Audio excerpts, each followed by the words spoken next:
लागी रे लगन भगवान से, उसका दिया भी जलेगा तूफान में।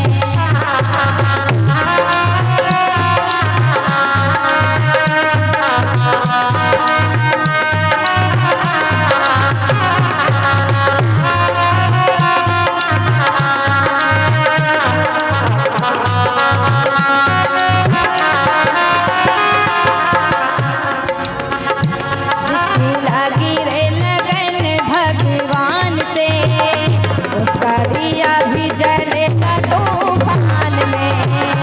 इसकी लागी रे लगन भगवान से, उसका दिया भी जलेगा तूफान में।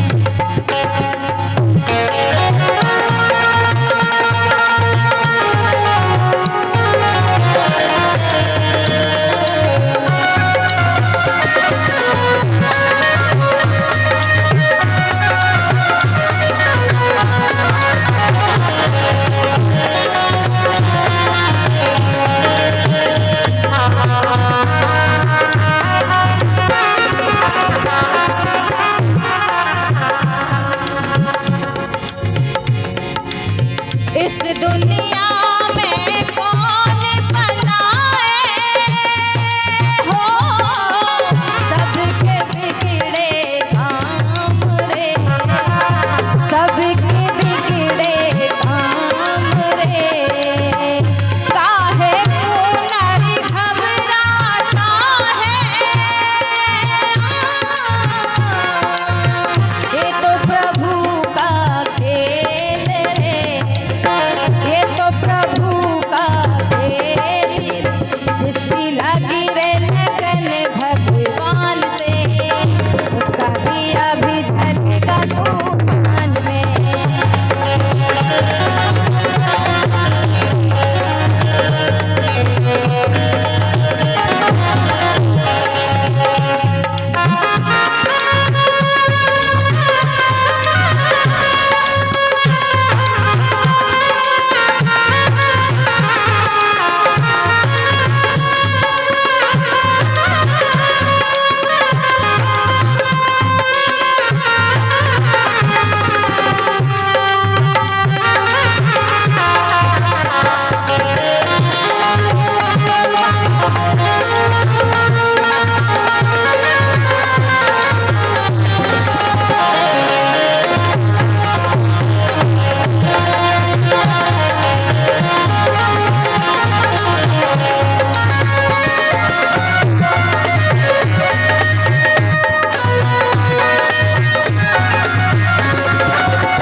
इस दुनिया में कौन बनाए,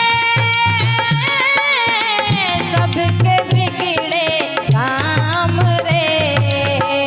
इस दुनिया में कौन बनाए हो, सबके बिगड़े काम रे, सबके बिगड़े काम रे। होनी को अनहोनी कर दे, उसका नाम है राम रे, उसका नाम है राम रे। जिसकी लगी रे लगन भगवान से, उसका दिया भी जलेगा तूफान में।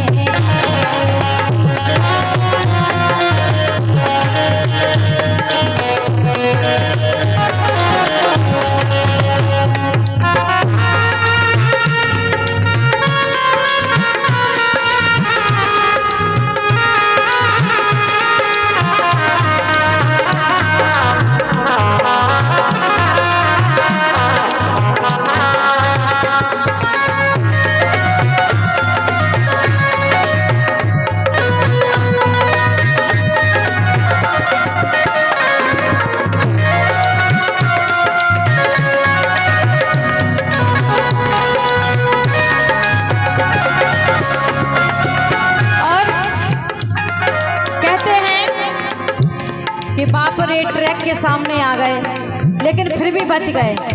किसने बचाया? किसकी औकात है? सिर्फ उसकी। हमारे कहते हैं हमारे कर्म कुछ पूर्व जन्म के कहते हैं जो पुण्य धर्म जो होते हैं हमारे आड़े आ जाते हैं, हमारे आगे आ जाते हैं। इसलिए इंसान इतने जो है कर्म अच्छा करना चाहिए सभी को, क्योंकि वो हमारी रक्षा करते हैं। जो रुपया धन दौलत हम कमा लेते हैं उसकी रक्षा हमें करनी पड़ती है, लेकिन जो प्रभु के नाम रूपी अनमोल दौलत है वो धन हमारी स्वयं रक्षा करता है। इसलिए जिसने राम नाम गुण गाया लगे न कोई दुखी की छाया, लगे न कोई दुखी की छाया। राम नाम सुख दुख का साथी,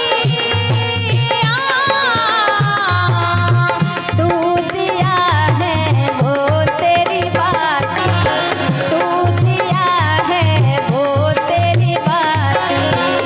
जिसकी लागी रे लगन भगवान से, उसका दिया भी जलेगा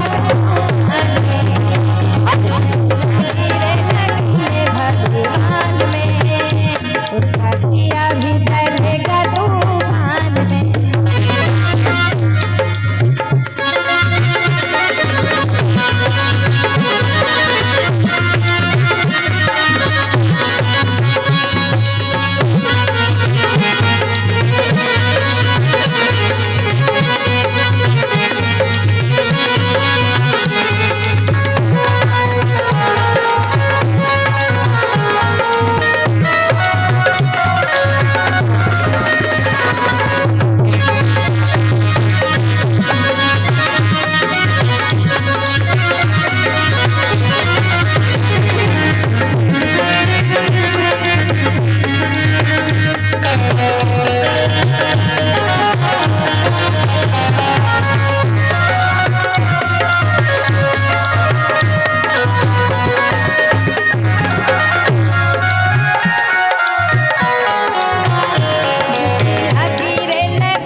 भगवान से, उसका दिया भी जलेगा तूफान में।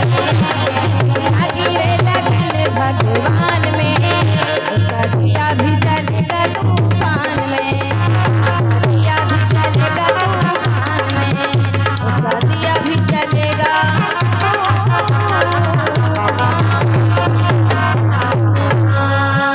बोले श्री बालाजी सरकार की, बोले हनुमान जी महाराज की, बोले राधा लगन भगवान से, उसका दिया भी जलेगा तूफान में।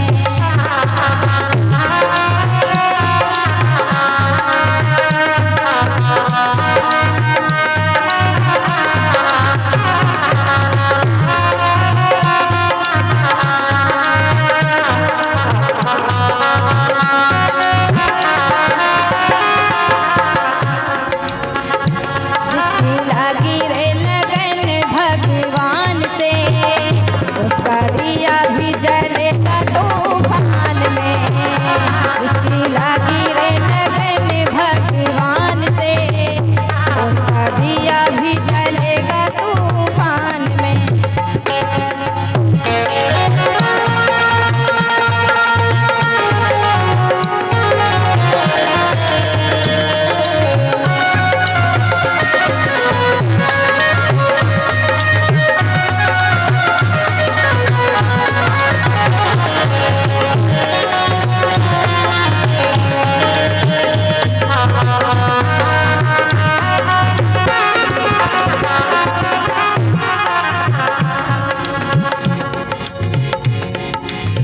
इस दुनिया में कौन बनाए हो सबके बिगड़े काम रे, सबके बिगड़े काम रे। काहे को नारी घबराता है, ये तो प्रभु का खेल रे, ये तो प्रभु का खेल। जिसकी लगी रे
इस दुनिया में कौन बनाए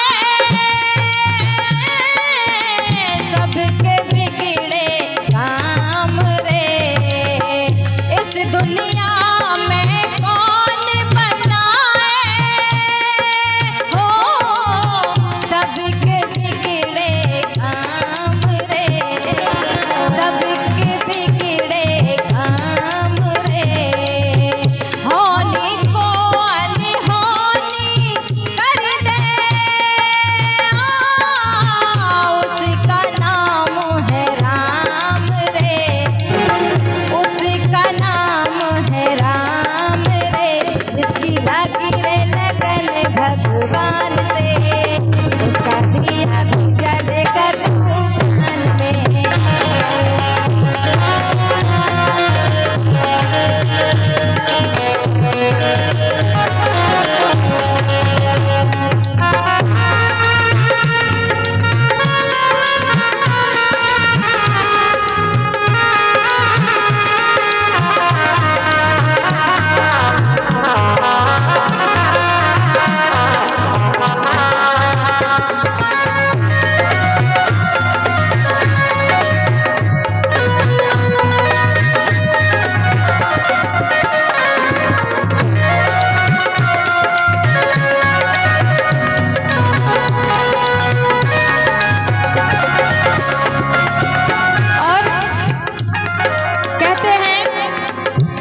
कि बाप रे ट्रैक के सामने आ गए लेकिन फिर भी बच गए। किसने बचाया? किसकी औकात है? सिर्फ उसकी। हमारे कहते हैं हमारे कर्म कुछ पूर्व जन्म किया, कहते हैं जो पुण्य धर्म जो होते हैं हमारे आड़े आ जाते हैं, हमारे आगे आ जाते हैं। इसलिए इंसान इतने जो है कर्म अच्छा करना चाहिए सभी को, क्योंकि वो हमारी रक्षा करते हैं। जो रुपया धन दौलत हम कमा लेते हैं उसकी रक्षा हमें करनी पड़ती है, लेकिन जो प्रभु के नाम रूपी अनमोल दौलत है वो धन हमारी स्वयं रक्षा करता है। इसलिए जिसने राम नाम गुण गाया लगे न कोई दुखी की छाया। लगे न कोई दुखी की छाया। राम नाम सुख दुख का साथी तू दिया है वो तेरी बात। तू दिया है वो तेरी बात। जिसकी लागी रे लगन भगवान से उसका दिया भी जलेगा भगवान में। उसका दिया भी जलेगा तूफान में।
भगवान से उसका दिया भी जलेगा तूफान में। लगी रे लगन भगवान